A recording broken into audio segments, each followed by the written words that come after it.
काय मग कुठे आईकडे राहायचंय आपल्या घरी नाही जायचंय नाही जायचंय बोलते आपल्या घरी आईकडे घ्या जाताना त्या दुकानात कॅडबरी घ्या मोठी थँक्यू बोल मोठी कॅडबरी दे पप्पी पप्पी किशी दे रडायला नको रडलेली पप्पी नको मला दे किशी दे रडलेली पप्पी नको मला कुठे जायचं मग आपल्या घरी नाही जायचं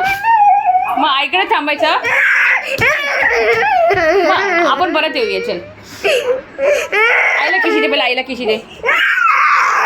पैसे किती दिले ते पापा नाही जायचं जायला नको किशी नको किशी दे बाबाला किशी दे इथं राहतो ठीक आहे इथं राहतो का ओके वा बंद कर आईच्या पण पड